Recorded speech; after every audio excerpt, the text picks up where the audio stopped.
Oh,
It's a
Celle qui a accepté d'appliquer ce que nous avons appris au courant de la semaine.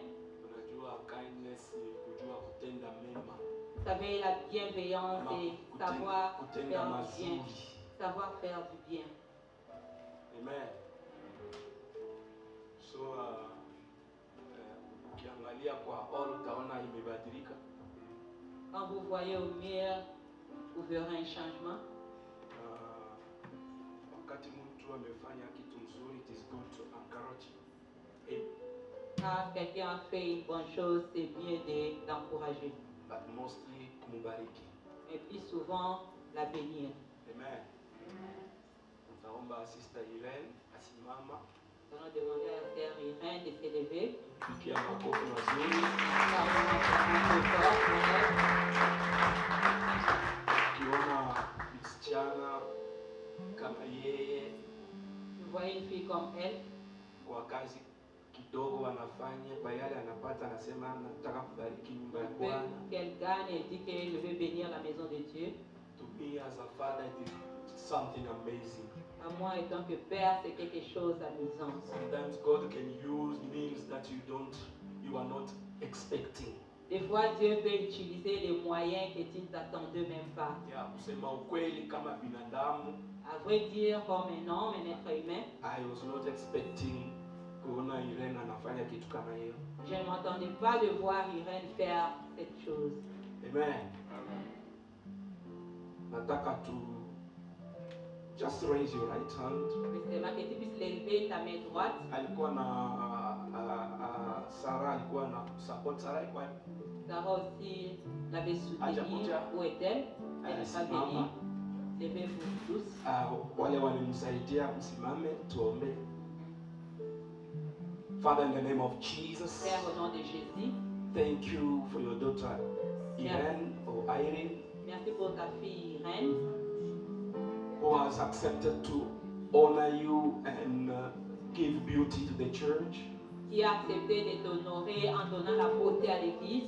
There are people who have money, they misuse it in bar, in nightclubs, in useless Il y a des gens things. qui ont de l'argent, qui les utilisent mal dans des bars, dans des choses inutiles. But in small thing that you have given to him, Mais dans peu que tu lui as donné, she has accepted to come and honor your house. elle a accepté de venir et honorer ta maison. I pray that you may remember her. Je prie que tu puisses te souvenir I pray d'elle, that you may bless her. que tu puisses la bénir, I pray that you may bless the work of her hand. et que tu puisses bénir les travaux de ses mains. In the mighty name of Au nom Jesus. puissant de Jésus. Father, bless even Sarah, Père, bénis même who has Sarah, accepted to support her qui a accepté de la soutenir in helping her, Lord.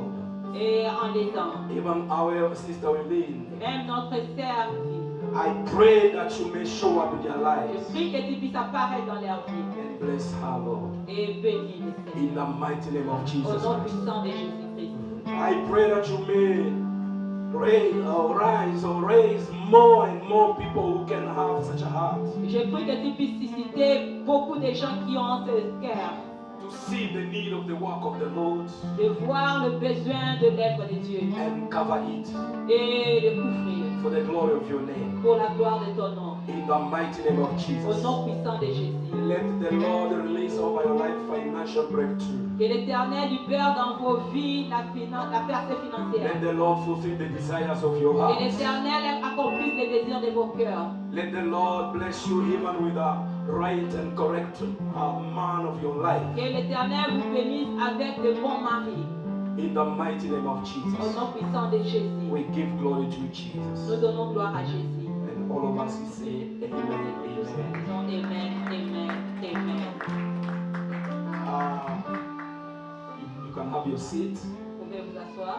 Last time nilisema La fois passée, j'avais dit, ukiona mtoto wa ERC anafanya kazi somewhere, tu vois un enfant du IAC qui travaille quelque part, it is good we communicate so that tunaenda tunawasukuma, we encourage them. Kama iko na kazi anafanya, go and buy to kwake.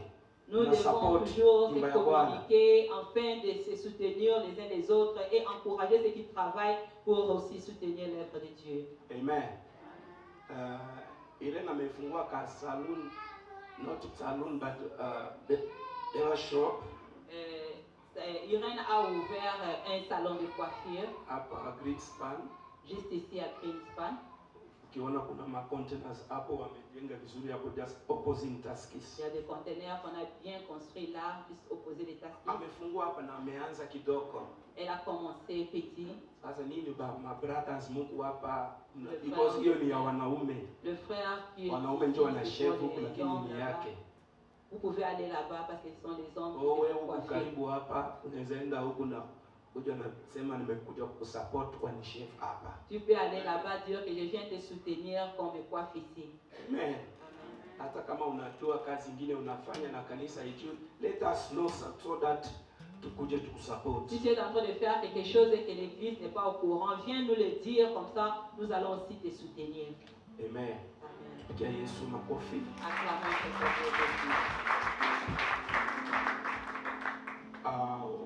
Wiki yetu ya kwanza tulibarikiwa na Lambert. Wiki mbili ilikuja baadaye tukabarikiwa na Papa Eli. Hiyo wiki imepita. Nous étions bénis par le frère Lambert et les 2 semaines qui suivaient, nous étions bénis par Papa Eli. And this week we have been blessed by one of our sons and daughters. Et la semaine passée aussi, nous étions bénis par une de nos filles ici. And today also it is our first Sunday to preach. Aujourd'hui aussi, c'est son premier dimanche de prêcher dans cette église. And she has blessed us in the first service this morning. Elle nous a bénis au courant du premier culte le matin. And I want to understand you that this pulpit I give it only to my sons and daughters. Je veux que vous puissiez comprendre que cette chair, je la donne seulement à mes fils et filles. Ukiona mtu amesimama hapa, ujue I trust that person and I know ni mtoto I am raising for great things in the future. Si vous voyez quelqu'un se tenir ici, sachez que je lui fais confiance et je veux qu'il puisse travailler pour l'élévation. And I know God will take them far. Et je sais que Dieu va les amener loin. The same way God will take you too far. La même façon aussi Dieu va t'amener loin. Amen. Amen. So she has a deaconess in this church.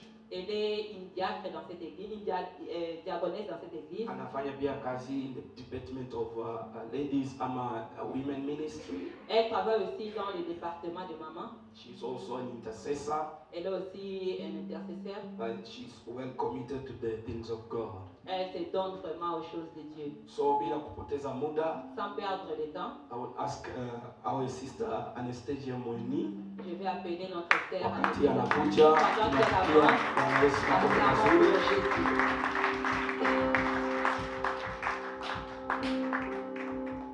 kama vile baba yangu wa kiroho amesema, comme mon père vient de le dire, ni siku ya kwanza kwa Jumapili ya kwanza kabisa kwa maisha yangu kuhubiri kwa madhabahu kama hii. C'est le premier dimanche de ma vie de me tenir ici debout et prêcher. Na madhabahu haya ni madhabahu ambayo ninayaheshimu maana nimeyaona yakitenda. Je respecte beaucoup cet hôtel parce que j'ai vu de miracles qui se produisent ici. Nimesikia yakizungumza makuu.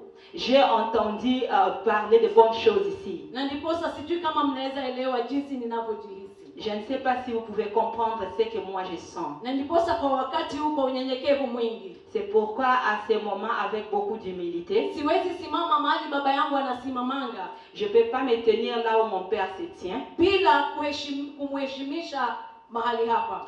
Sans pour autant l'honorer. Na kwanza kabla ya kumpa shukrani zangu, mais avant que je puisse le remercier, nitamwambia ndio baba ulinibariki asubuhi. Je vais lui dire que oui père, tu m'as béni le matin. Lakini mama yangu hakuwepo. Mais ma mère n'était pas présente. Kwa hivyo wakati huu bado naja kama mtoto wenu. Alors à ce moment je m'avance encore comme votre naja fille. kuomba baraka zenu. Je viens encore demander votre bénédiction. Nipokee mafuta yenu kwa masaa haya. Je veux recevoir votre onction en ce moment. Kusudi niweze utumishi kwa masaa haya. Afin que je puisse pouvoir servir à ce moment. Amen. Amen. Father, in the name of Jesus, we give you thank you for your plans, your ways. Thank you, Lord Jesus, for divine calling. Thank you for ministry. Thank you, Lord Jesus, because it is not by might, not by power, but by your Spirit. It is not because we deserve it. It is not about our background, our trust. I want to dedicate your daughter unto you. She is yours. She belongs to you. She needs you. Yes, King. When you have decided to use anybody, you do it according to your will. Let your will be done in her life. Empower her. Fill her with your power. Let the anointing of the Holy Spirit be released over her to do beyond human being, to do beyond human understanding, even beyond our expectations. This morning as an instrument, use us, Lord, so that as a church we may be blessed. You are the one speaking to us. She is aware that you are going to use. Let our Lord Jesus disappear so that you may appear. Let our decrease so that you may increase. So that at the end of the day, all the glory may come back to you. Thank you, Lord Jesus, for turning her into untouchable person. Thank you, Lord, because every weapon formed against her will never prevail. And thank you because what you have decided to do, you will do it. Hakuna binadamu will cancel it. In the mighty name of Jesus, we pray and believe. Amen. Amen.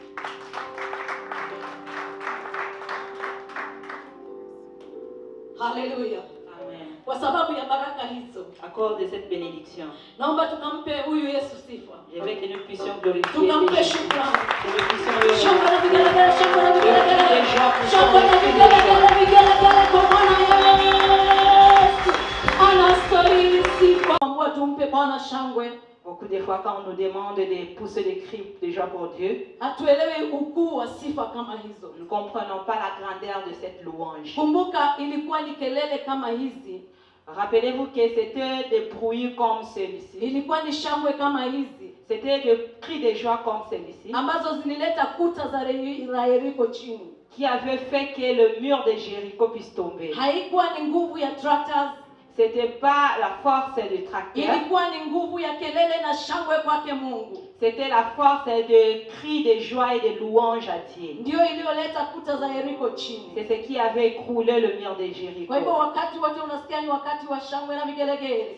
C'est pourquoi à tout moment que nous devons crier et pousser des cris de joie, louer Dieu. Mpatie Bwana shangwe ni kama ambaye hautampatia Tu tena. dois le faire comme si tu ne le feras plus Kwa jamais. hivyo katika ujuzi huo, C'est pourquoi dans cette connaissance, mpatie Bwana shangwe, vigelegele na makofi. poussez les cris de joie et les acclamations Mbingu à l'éternel. ikasikie. Que les cieux entendent, que le ciel reçoive, que les cieux reçoivent. Malaika wakasifu nasi. Malaika wakasifu nasi. Amen. Thank you. Hata baba amesmile Même katika notre kiti Dieu a chake. souri sur son trône de gloire. Kama vile mmesikia, Comme vous avez entendu, ni Jumapili ya kwanza, c'est mon premier dimanche. na ndiposa nasema Bwana, C'est pourquoi je dis Seigneur, siku ya leo ces jours, utukufu wote, enzi na mamlaka que toute la gloire, l'honneur et zikurudie l'adoration wewe, te soient rendus. maana kama si neema yako kupitia matunda ya Roho Mtakatifu, Parce que si ce n'est pas à cause de ta grâce à travers les fruits du Saint-Esprit, singeliweza kuwa mahali hapa. je ne pouvais pas être ici. Ndiposa kama kanisa, C'est pourquoi comme église, wiki hizi tumeanza kufunzwa kuhusu Roho Mtakatifu, la semaine passée, nous avions commencé à être enseignés des fruits du Saint-Esprit na matunda ya Roho Mtakatifu. et les fruits du Saint-Esprit. Ni wiki ya maana sana. C'est une semaine très importante. Jamani wapendwa, njooni hata katika ibada za siku ya wiki, S'il vous plaît, venez même pendant le service de la semaine. tukajaze uwepo wa Mungu hivi Que nous puissions remplir la présence de Dieu tukaweze kupokea matunda haya ya Roho Mtakatifu, et recevoir les fruits du Saint-Esprit. maana ndio msingi wa Ukristo wetu. Parce que c'est la racine de notre chrétienté.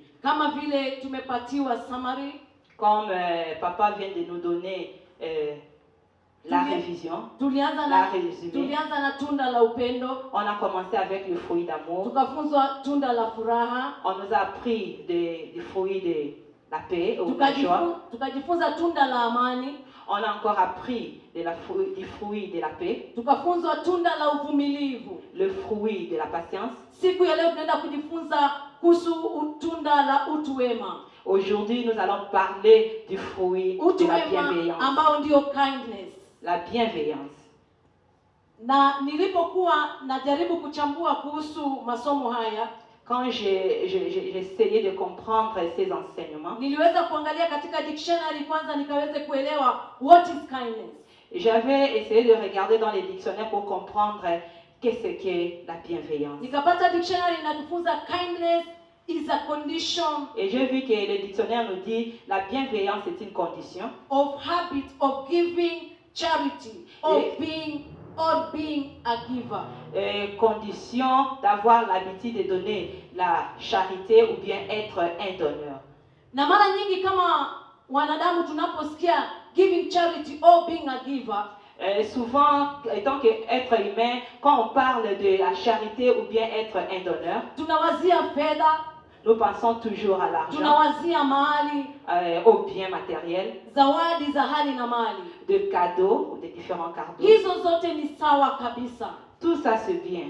Maana ni njia moja ya kudhihirisha upendo unapompa mtu. Parce que c'est une voie de montrer l'amour quand il donne quelque chose à quelqu'un. Lakini wapendwa, kuna njia nyingine ambayo inadhihirisha utu wema kwa hali ya ndani sana. Mais il y a encore une autre voie qui montre la bienveillance de l'intérieur. Ambapo ni wakati unampatia mtu kitu ambacho ni cha thamani zaidi, ambacho hakinunuliki kwa fedha.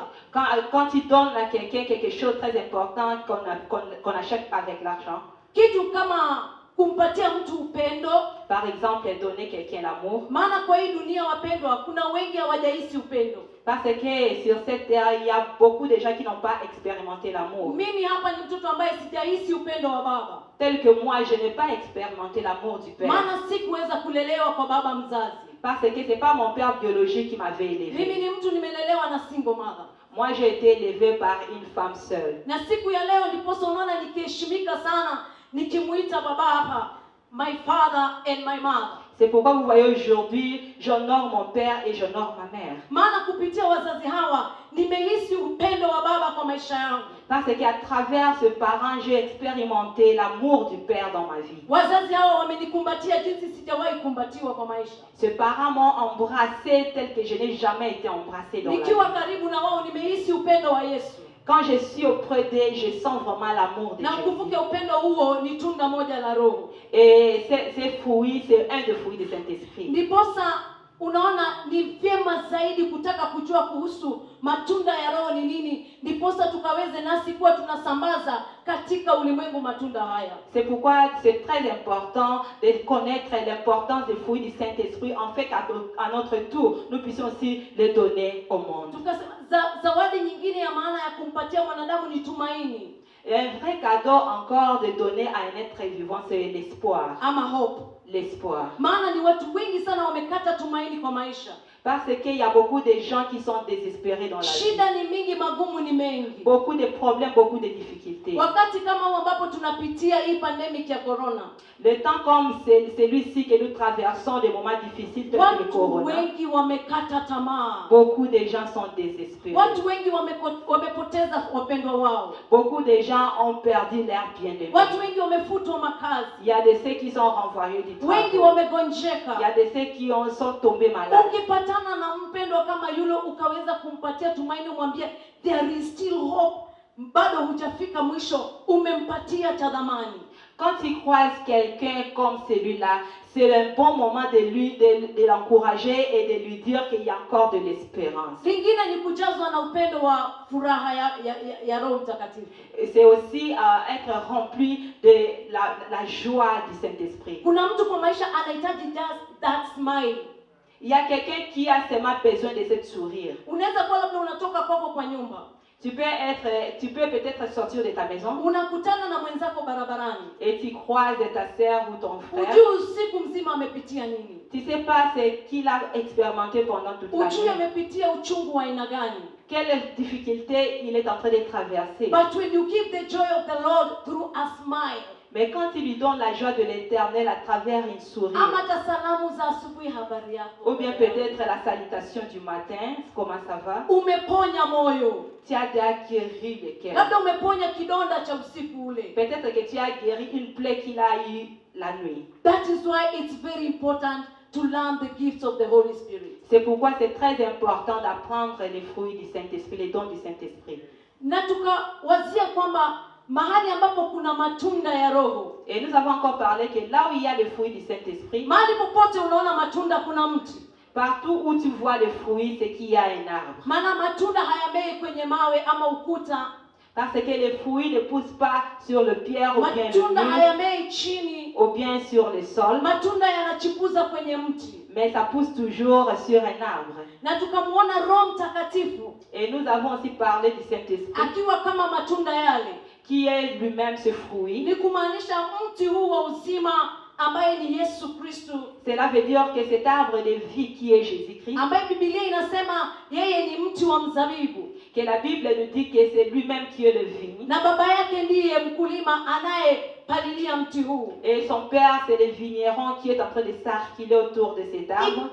Ikiwa utaweza kukua na matunda haya ya Roho Mtakatifu, Quand tu vas recevoir ces fruits du Saint-Esprit, lazima kwanza ujiunganishe na mti ambaye ni Mungu Baba. pour que tu puisses recevoir ces fruits du Saint-Esprit, tu dois être connecté à cet arbre qui est le Père. Na ikiwa utajiunganisha na Mungu Baba kupitia mti huu wa uzima, Si tu vas te connecter à Dieu le Père à travers cet arbre de la ni vie, kupitia kumpokea Yesu kama Bwana na mkombozi wa maisha yako. tu dois d'abord recevoir Jésus-Christ comme ton Seigneur et Sauveur. Only salvation Seulement le salut. ndio itaweza kukufanya ukaweze kukua part ya ule mti wa uzima, Qui va t'aider à te connecter à cet arbre de vie. na ndiposa utakapounganika na Mungu Baba, Mungu Mwana, Et lorsque tu seras connecté à Dieu le Père, le Fils et le Saint-Esprit, utampata Roho Mtakatifu ambaye atakusaidia kuzaa matunda yake. tu vas recevoir le Saint-Esprit qui va t'aider à produire ce fruit. Siku ya leo, ndugu yangu, dada yangu, Aujourd'hui, mes bien-aimés, jiulize, demande-toi toi-même, je, uhusiano wangu na Mungu ukoje? comment est ma relation avec Dieu? Je, nimempokea Yesu kama Bwana na mkombozi wa maisha yangu? Est-ce que j'ai accepté Jésus comme mon Seigneur et Sauveur? Maana ikiwa ninahitaji kumpokea Yesu, ndiposa nikaweze kumpokea Roho Mtakatifu, ndiposa nikaweze kuzaa matunda ambayo ni matunda haya tunaambiwa. Parce que si j'ai besoin de recevoir Jésus-Christ pour que je puisse aussi recevoir le Saint-Esprit et enfin produire les fruits du Saint-Esprit, There is no shortcut. You have to receive Jesus as the Lord of your life. il n'y a pas de raccourci. Tu dois seulement recevoir Jésus comme ton Seigneur et Sauveur. Na kupitia hilo neno tunaenda kujua matunda haya kupitia kitabu cha Wagalatia, mlango ni ule wa 5, mstari ni wa 22. Et nous allons parler de ces fruits en ouvrant le livre de Galates chapitre 5 verset 22. Maana naweza waambia kuhusu matunda mkadhania huyu mama Anastasia anatuletea ya kwake, lakini tunapoenda kuingia katika neno, Parce que quand on lit par la Bible, vous pouvez penser que je dis de mes propres choses. Mais neno si on lit hili la ni Bible, Mungu mwenyewe la parole qui est Dieu lui-même, anazungumza nasi kupitia neno lake, il nous parle à travers sa parole. na ni yeye siku ya leo anatuambia hivi. Et c'est lui qui nous parle aujourd'hui. Lakini tunda la Roho ni upendo, Le fruit du Saint-Esprit, c'est l'amour, ni furaha, la joie, ni amani, la paix, ni uvumilivu, c'est la patience, ni utu wema. c'est la bienveillance. Utu wema ambao ni kindness. La bienveillance. Tukaona a very good example Nous avons aussi vu un bon exemple of what is being kind. de qu'est-ce qu'est la gentillesse ou la There bienveillance. was a story about a research Il y avait une histoire d'une recherche ambayo ilifanywa in the United States, qui a été faite aux États-Unis d'Amérique, ambayo ilikuwa inahusishwa na wagonjwa wa kansa, qui parlait de malades de cancer. ambayo wagonjwa hawa, unajua kawaida cancer it's a terminal disease. Vous savez que le cancer, c'est une maladie qui conduit à la mort. Ni ugonjwa ambao mara nyingi unapompata mtu, huyu mtu wanga anakuwa ni kama hana tumaini ya kuishi tena. C'est une maladie, lorsque quelqu'un est atteint de ça, il n'a plus d'espoir. Wachache upona tu kwa imani kwa sababu ya Mungu. Beaucoup de gens guérissent de cette maladie Lakini par wengi la ni grâce de ugonjwa Dieu. ambao huangamiza. Mais c'est une maladie qui tue. Niposa kuna hizi hospitali za watu wa kansa peke yake zinaitwa hospice hospitals. Parce que c'est pour cela il y a un hôpital qui est seulement destiné des gens de cancer qui s'appelle Hospice Hospital. Katika hizi hospitali moja pale Amerikana, Et dans un des hôpitaux, daktari en mmoja Amérique, alifanya research akajua kwamba il y a un médecin ou un docteur qui a fait de recherche et il hawa a wagonjwa découvert mara nyingi huwa wanakata tumaini. que ce malade, de fois, il perd espoir. na akaona njia ya pekee ya kuwarudishia tumaini katika maisha. Et il a trouvé que la seule moyen de encore remettre l'espoir dans eux, Ni kuwafanya wahisi wanapendwa, c'est de faire qu'ils se sentent qu'il est aimé, kuhusu kwamba wahisi kwamba kuna watu wanawajali. qu'ils se sentent qu'il y a des gens qui se soucient d'eux. Ndiposa wakapanga na kikundi fulani cha watu, C'est pourquoi ils ont planifié avec un groupe de gens, mara moja kwa kila wiki, une fois par semaine, wanawatembelea wale wagonjwa, ils visitent le malade, wanaenda wanaongea nao kwa tabasamu, wanawapatia smiles kama zile tulisema, ils leur parlent, ils leur donnent de sourire comme nous venons de dire, wanawakansel, wanawapatia hope. ils leur donnent des conseils et de l'espoir. And then to crown it all, walikuwa wanawapatia kuwakumbatia. Et dans tout ça, ils le serraient aussi dans leurs mains. Yule daktari akasema alirealize when you hug somebody there is an energy that you release. Et le docteur a réalisé que quand tu serres quelqu'un, il y a une énergie que tu libères dans lui. There is an energy of love. Il y a une énergie de There is l'amour. an energy of kindness. Il y a une énergie de la There is bienveillance. an energy of hope. Il y a une énergie de l'espérance. Akaona mara kwa mara hawa watu wanapokuja, wanaposhinda na wale wagonjwa, wanawakumbatia, wanaongea nao, wakaanza kuona wagonjwa wana improve day by day. Il a remarqué que souvent lorsque ces gens viennent de temps en temps parler, embrasser le malade, il a trouvé qu'il a commencé à voir un petit changement dans la vie de malade. Wengine wale wangeaga haraka, unaona wameanza kuimprove, hapo anakaa chini anaanza kula. Il y a de ceux qui étaient même au point de mourir, mais après quelques temps, ils commencent à se retrouver. Mwingine hakuwa anatembea, anainuka anaanza kutembea. Il y a aussi de ceux qui ne pouvaient pas marcher, mais après un certain temps, ils commencent à marcher. Ndio akaona yes.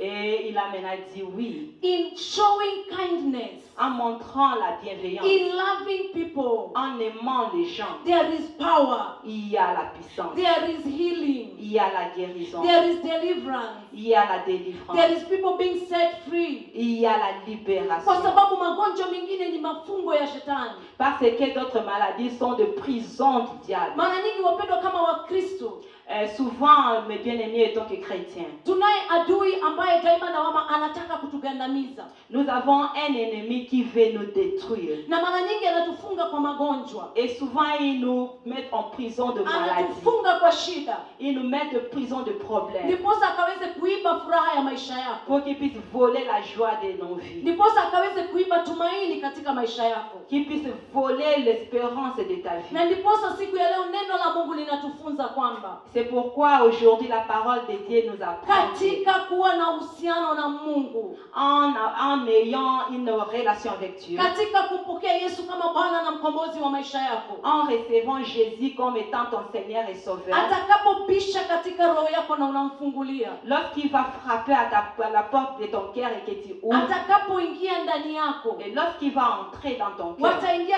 wakiwa watatu ndani ya moja. ils vont entrer 3 dans 1. Atakuja akiwa Mungu Baba, Il viendra comme Dieu le atakuja Père, akiwa Mungu Mwana, comme Dieu le Fils, atakuja akiwa Mungu Roho comme Mtakatifu. Dieu le Na Saint-Esprit. neno limetuambia utakapompata huyu Mungu Roho Mtakatifu, Et la parole nous dit que lorsque tu vas recevoir ce Dieu qui est le Saint-Esprit, utapata matunda haya yake. tu vas aussi recevoir ses fruits. Maana Mungu Mwana ambaye ni Yesu Kristo Parce que Dieu le Fils qui est Jésus-Christ alituletea ukombozi alipokufa akatoa uhai wake pale msalabani. nous avait apporté le salut lorsqu'il s'est livré lui-même sur la croix. Lakini Mungu Roho Mtakatifu Mais le Saint-Esprit, ndiye anayetushika mkono kila asubuhi, c'est lui qui nous tient la main chaque matin, kila mchana, chaque jour. anatembea na wewe, Il marche avec toi. anakupatia amani maishani, Il te donne la paix. anakupatia furaha, Il te donne la joie. anakupatia upendo na uvumilivu. Il te donne l'amour et la patience. Lakini haya yote yanawezekana tu unapotoa maisha yako fully to Jesus. Mais tout cela sera possible lorsque toi-même tu vas te livrer en Jésus. Bwana asifiwe. Amen. Can we give Jesus a hand clap Et que offering nous pouvons for who he acclamer pour is Jésus, and pour the qui il gift est, of the fruit of the Holy et Spirit? pour les dons ou les fruits du If Saint-Esprit. these fruits can revive cancer patients, if these fruits can revive cancer patients, si ce fruit peut faire revivre un malade qui est atteint de cancer, then God deserves all the glory. alors Dieu mérite toute He la deserves gloire. all the honor. Il mérite toute l'honneur. Because when honor and glory goes up to him, Parce que quand l'honneur et la gloire est rendue à he l'Éternel, releases more of himself to us. il se libère lui-même dans nous. So when we exalt him, when we magnify him, Quand nous l'élevons et nous le magnifions, he continues to gift us with these gifts. il continue à nous donner tous ces fruits. You glorify him, he gives you joy. Tu le glorifies, il te donne la You joie. exalt him, he gives you peace. Tu l'exaltes, il te donne la paix. You magnify you, he gives you kindness. Tu le magnifies, il te donne la For bienveillance. the honor and the glory of his name. Pour l'honneur et la gloire de son nom. And for the goodness of sustenance of you and me. Et pour le bien-être de notre existence. Another example Un autre exemple of the kindness of Jesus in our lives de la bienveillance de Jésus dans nos vies was in the book of Acts. était dans les livres de Actes. If we can go in the book of Acts chapter 9. Nous pouvons lire dans les livres de Actes chapitre 9. Acts chapter 9 from verse 36. Actes chapitre 9 et du verset 36. In the book of Acts chapter 9. Dans le livre de Actes chapitre 9. Hapa tunakutana na mwanamke Ici nous voyons une femme ambaye alikuwa anaitwa Tabitha. qui s'appelait Tabitha. Tabitha Biblia inamuita a disciple. La Bible l'appelle disciple. Kama tumefika mahali pale wacha tukasome kwa pamoja. Si nous sommes là, lisons ensemble. Acts chapter 9 verse 36. Actes chapitre 9 verset 36. Biblia inasema na mwanafunzi mmoja Il y avait un disciple à Joppé aliyekuweko Yafa, qui était au point de mourir. jina lake Tabitha, Son nom était Tabitha, tafsiri yake Dorkasi. qui signifie Dorcas. Mwanamke huyu alikuwa amejaa matendo mema na sadaka alizozitoa. Cette femme avait beaucoup de bonnes œuvres et des aumônes qu'il donnait. One of the qualities ambazo tunaziona na Tabitha katika kitabu cha Matendo ya Mitume Une des qualités que nous voyons dans Tabitha, dans ces livres des Actes des Apôtres, ni kwamba Tabitha alikuwa a disciple. et que Tabitha était un disciple. And because of Tabitha being a disciple, Et à cause de cela, ndiposa alikuwa na matendo mema. à cause de cela, elle avait de bonnes œuvres. Maana katika Ukristo wetu wapendwa, Parce que dans notre chrétienté, mes bien-aimés, hatuokolewi kupitia damu ya Yesu. nous ne sommes pas Hatuokolewi kupitia damu. Nous ne sommes pas sauvés à travers le sang, Kusudi tuwe wa Kristo tu wa kawaida. pour que nous puissions être des chrétiens ordinaires. Hatuokolewi tu ndio tuwe tunakuja kanisani Jumapili Nous ne peke sommes pas yake. sauvés, c'est pas de venir à l'église le dimanche. Hii damu iliyotiririka msalabani ya dhamani ikakuokoa wewe na ikaniokoa Mais mimi. le sang qui était coulé sur la croix pour nous sauver, toi et moi, Ilikuwa iwe ikuje ikufanye wewe uwe mfuasi wa Yesu. ça venait pour que ça puisse nous faire, moi et toi, les disciples de Jésus. Ndiposa unaona kuna neema katika nyumba hii yetu ya ERC. C'est pourquoi tu peux voir qu'il y a la grâce ici dans notre Ambapo maison hier. kupitia masomo kama ya BCC ambayo huwa tunapata. Et à travers les enseignements de BCC, Kwanza wapendwa, wacha niwaambie kama si masomo haya ya BCC kupitia mtumishi wa Mungu. d'abord, laissez-moi vous dire que si ce n'était pas à travers ces enseignements que Papa nous donne, Labda singeweza kusimama mahali hapa na kushare neno. peut-être que je ne pouvais pas me tenir ici et But partager through la parole the avec grace vous. of BCC classes, Mais à travers la grâce de la classe de BCC, nimepata neema ya kuelewa neno katika kiwango kingine. j'ai reçu la grâce de comprendre la parole dans un autre At this niveau. juncture I invite you, wakati mtasikia announcement ya BCC imeanza. Et c'est pourquoi je vous invite aussi, lorsque vous allez écouter communiquer sur le BCC, Come all of you. venez, venez, venez. Because BCC is what makes you from a normal person Parce que c'est BCC qui va t'enlever d'une personne normale to becoming a disciple like Tabitha. et faire de toi un disciple comme Tabitha. And because Tabitha anaitwa a disciple by the word of God. Parce que Tabitha est appelée disciple par la parole de Dieu. That is why neno la Mungu linatuambia alikuwa na matendo mema. C'est pourquoi la parole de Dieu nous dit qu'elle avait de bonnes œuvres. Maana matendo mema yanakuja kwa mwanadamu kupitia matunda ya Roho Mtakatifu. Parce que les bonnes œuvres dans la vie d'un homme viennent à travers les fruits du Hawezi Saint-Esprit. kuwa na matendo mema bila tunda la utu wema. Tu ne peux pas avoir de bonnes œuvres sans le fruit de la bienveillance. This fruit of kindness, C'est fruit de la bienveillance. when you can have it in you, quand il a en toi. That is when you can be kind to somebody else. C'est alors que tu peux aussi être bienveillante à une autre personne. Praise the Lord, church. Amen. That is why I'm emphasizing. C'est pourquoi je suis en train de souligner. Tumtafute Mungu katika kiwango kingine. Cherchons Dieu dans un autre niveau. Tuwe kama mtu kama Tabitha. Soyons comme Tabitha. Maana tunaona kupitia matendo mema ya Tabitha. Parce qu'à travers ses bonnes œuvres, Ukiendelea katika masomo haya ya the Acts 9. quand il continue à lire dans ces Pale passages, chini tunamwona Tabitha anaugua mpaka anakufa. plus loin là-bas, nous avons vu que Tabitha est tombée malade et elle est morte. Lakini kwa sababu ya matendo mema ya Tabitha kupitia utu wema aliyopata wakati alipokuwa mwanafunzi, Mais à cause des bonnes œuvres qu'elle a fait, à travers la bienveillance qu'elle a reçue lorsqu'elle était disciple, Biblia inatuambia Tabitha alifufuliwa tena. la Bible nous dit que Tabitha a été ressuscitée. Kwa sababu alikuwa mwanafunzi. Parce qu'elle était disciple. Alifanya akatafutiwa mwanafunzi aliyekuwa anaitwa Petero. On était parti chercher un autre disciple qui était Pierre.